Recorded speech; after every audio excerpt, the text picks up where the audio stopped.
하자면 일단 아리스토텔레스는 기원전 384년에 마케도니아 왕국 스타게이라는 곳에서 태어나셨고요. 그리고 사망하신 거는 기원전 332년 마케도니아 왕국 에우보이아 섬이라는 작은 섬에서 돌아가셨는데요. 일단 아민타스 3세라는 분의 마케도니아 왕이었는데 그분의 궁중 의사인 아버지 아래서 태어났고요. 그리고 궁중 의사의 아들로 태어나서 그런지 어렸을 때부터 왕자와 굉장히 친하게 지냈습니다.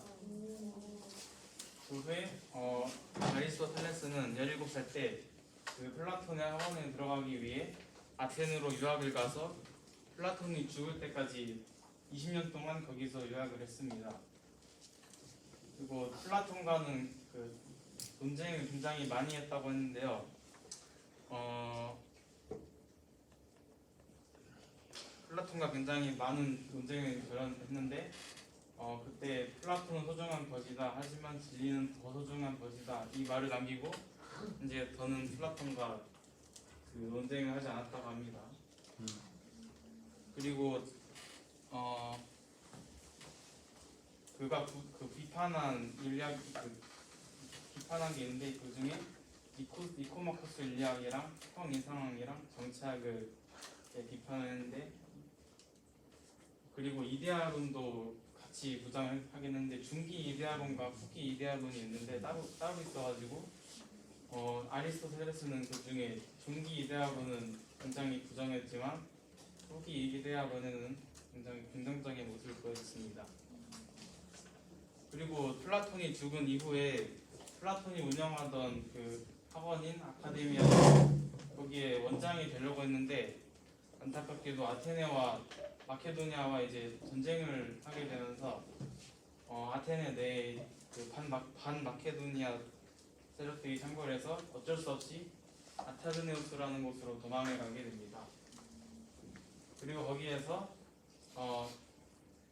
헤르미아스라는 사람의 조카인 피티아스라는 사람을 만나서 결혼을 하게 하여 딸을 낳게 됩니다. 하지만 이 헤르미아스라는 사람이 누구한테 죽었더라? 잠시만요. 어쨌든 거기서 그 페르시아인들에게 죽임을 당하자 그리고 또 그 아타르네우스에서 이제 고향인 마케도니아로 다시 돌아오게 됩니다. 그리고 마케도니아로 다시 돌아온 그 아리스토텔레스는 필리포스 2세의 궁전에 들어가서 알렉산더 대왕에게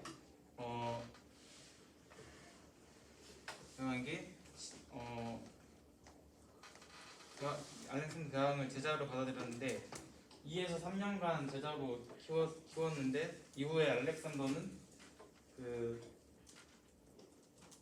2009년 선정 그 위대한 그리스인에서 알렉산드로스 3세가 1위를 했고요. 근데 아리스토텔레스는 6위를 하게 되었습니다. 그리고 다시 아테네로 돌아와서 자신만의 학원을 세우게 되었는데 소유학파를 만들어서 13년간 이제 강의를 하였습니다. 하지만 알렉산더 대왕이 죽자 그 아테네에 있던 사제가 그 아리스토텔레스는 안 입고 봤는지 불경죄로 고발을 하게 됐는데 뭔가 소크라테스랑 되게 비슷하다고 느낌을 받았고요. 그리고 고발을 당하게 되자 다시 마케도니아로 돌아가서 위장 질병을 얻고 안타깝게 죽게 됩니다. 그리고 다음은 저서인데 이 저서들은 다 아리스토텔레스가 자신만의 학원을 세우고 난 뒤에 제자들이 많이 모였을 때 그는 강의를 하였는데 그때 그 제자들이 그 강의를 듣고 쓴 강의 노트가 그 저서들이 대부분이 그의 저서들이 됩니다. 대표적인 거는 물리학, 형이상학, 시학, 생물학 그리고 등등이 있는데요. 그중에 오르가논에는 범주론, 명제론, 분석론, 상징론, 개론론이 있고요. 그리고 이거는 너무 많아서 다루진 않겠지만 여기 그 줄이 쳐져 있는 것들은 다 뭔가 아리스토텔레스가 쓴 게 아니다 하고 의심을 받는 책들이어서 줄이 쳤고 미서로 의심받고 있고요. 그리고 니코마코스 윤리학, 에우데모스 윤리학, 정치학, 경제학에 대해서 또 저자가 있고요. 다양한 그 방면으로 많은 연구를 했습니다. 그리고 다음은 업적입니다.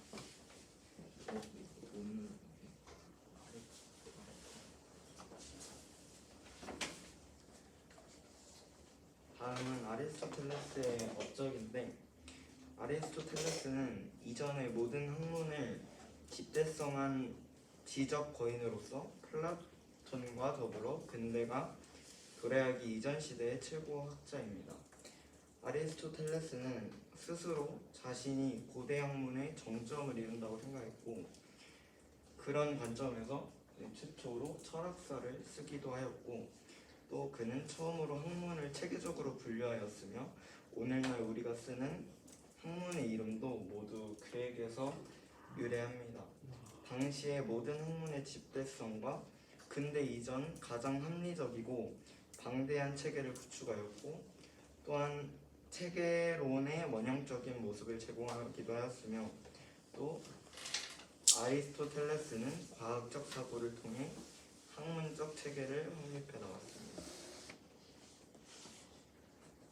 다음은 첫 번째는 정치학인데, 정치 체제의 종류는 세 가지이며 각각에서 빠져나온, 그러니까 말하자면 그것들의 타락한 형태들도 세 가지라는 것입니다. 기본적인 정치 체제들의 군주정과 귀족정, 그리고 셋째로 재산의 등급에 기초한 정치 체제인데, 이것은 원래 근본정으로 불러야 하지만 대부분 사람들은 제왕정이라고 부릅니다. 다음은 두 번째는 윤리학입니다. 윤리학은 고대 그리스 철학의 중심인 주제 중 하나였고, 아리스토텔레스는 니코마코스 윤리학 등의 저작을 통하여 윤리의 목적이란 행복을 얻는 것이라는 목적론적 골자를 딴 윤리학 이론을 제시한 것으로 후대까지 큰 영향을 미쳤고, 좋은 습관으로 적절한 판단을 하여 사회의 규칙을 잘 따르면서도 지적으로 관조하면서 행복하게 살아가는 것이 아리스토텔레스가 말하는 윤리적인 삶이라고 할 수 있습니다. 또 세 번째는 경제학인데요. 여러분들이 생각하는 경제학은 무엇입니까? 보통 자영업자들은 돈을 잘 버는 것이 좋은 경제이고, 그렇지 않다면 좋지 않은 경제라고 생각할 수 있겠지만, 여기서 아리스토텔레스가 말하는 경제는 자본주의적인 시스템 내에서 항목적성을 갖는 것이고, 후자는 경제 이전의 공동체적 관념을 자칭하는 것이라고 합니다. 다음 마지막으로 물리학입니다.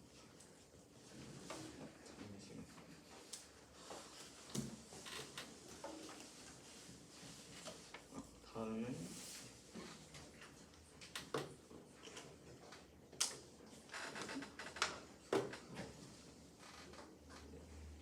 물리학입니다.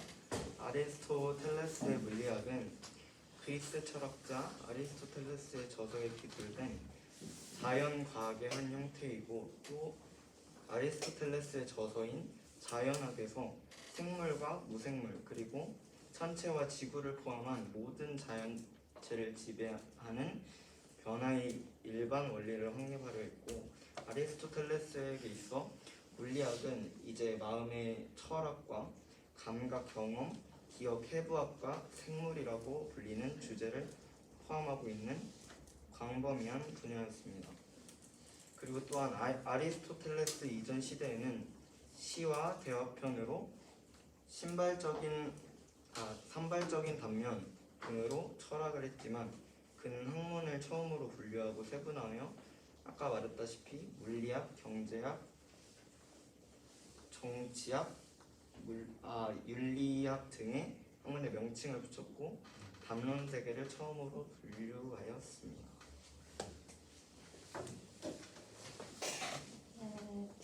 다음은 이론입니다.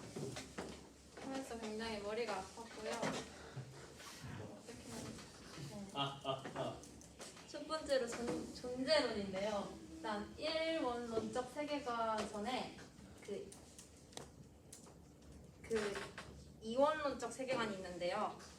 플라톤이라는 철학자에 대해서 조금 설명하고 넘어갈게요. 아까 전에 설명하시긴 했지만 플라톤은 참된 세계는 이데아 세계라면서 이성에 의해서만 파악 가능한 영원 불변의 참다운 세계라고 정의했습니다. 우리가 사는 세상은 감각적으로 경험되는 가변적이고 일시적인 세계라고 말했습니다.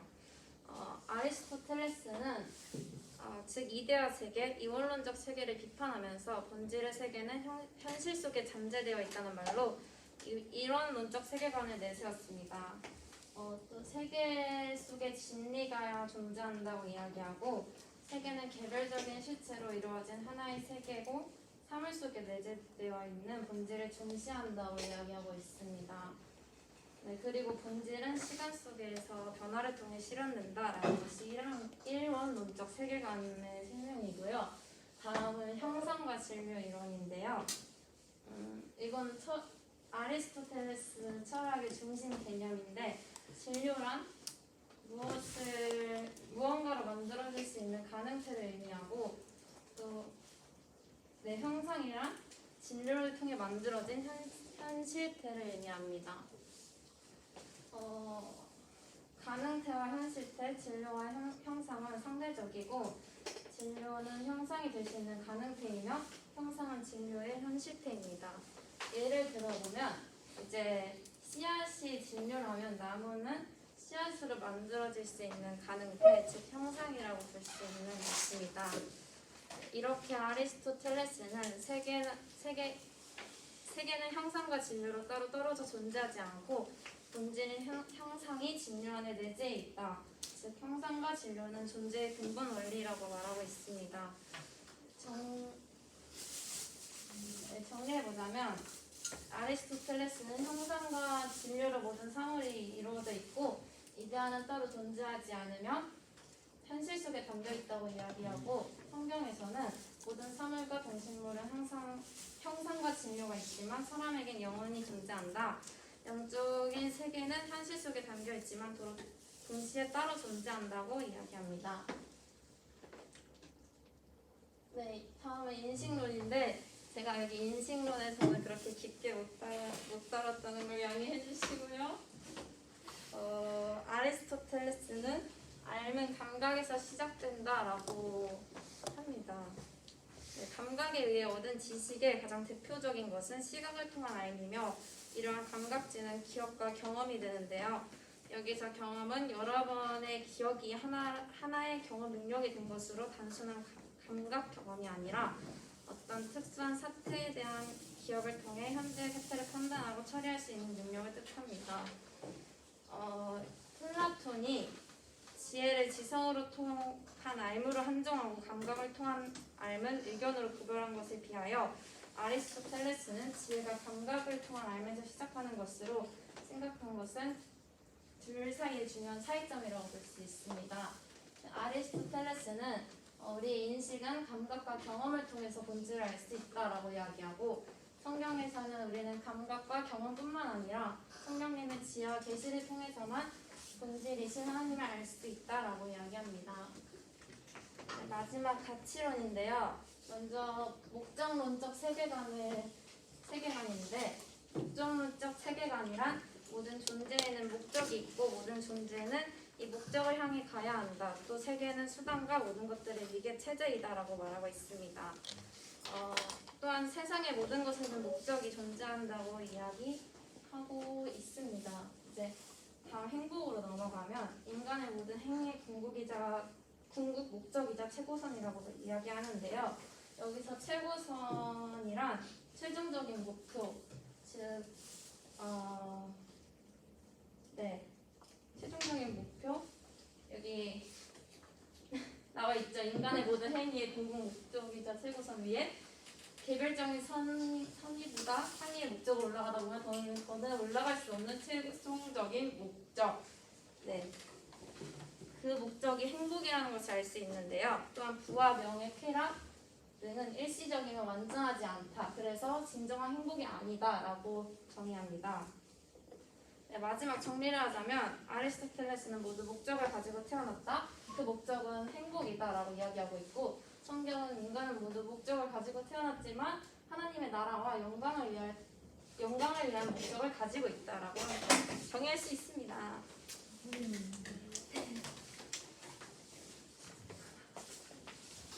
네, 다음에는 기억에 남는 아리스토텔레스의 명언 쪽인데요.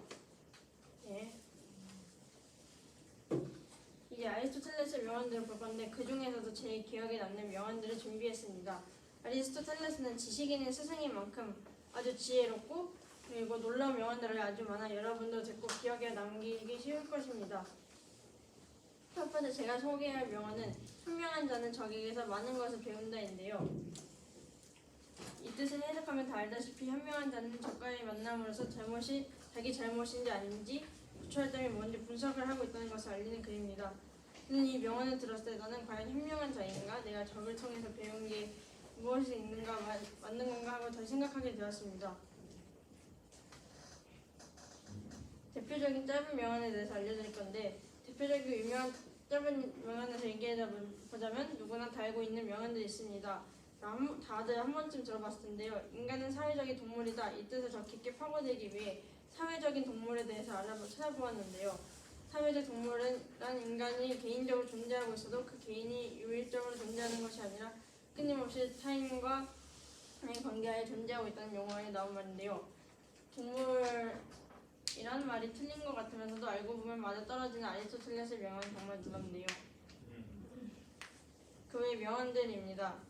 사람은 말에 의해 공모되고 분발하든다. 예술은 자연을 모방한다. 등등 많이 있는데요. 그의 명언에도 사람들에게 많은 영향과 인사이트를 주는 말을 많이 했는데요. 정말이지 아리스토텔레스의 영언은 끝이 없네요. 그 외의 명언들을 얘기해 볼 건데요. 그 중에서도 명언을 읽고 느낀 점이 적은 사진들을 가지고 왔는데요. 이 글이 너무 공감되고 무엇보다도 언제 봐도 다시 자신을 뒤돌아보게 되는 명언들이 있네요. 볼수록 아리스토텔레스의 머리엔 무엇이 들어있는지 궁금하네요. 일이 즐기면 일의 완성도가 늘어진다. 누구에게는 친구는 어느 누구에게도 친구가 아니다. 불행은 누가 진정한 친구인지 아닌지 보여준다 등등이 있습니다.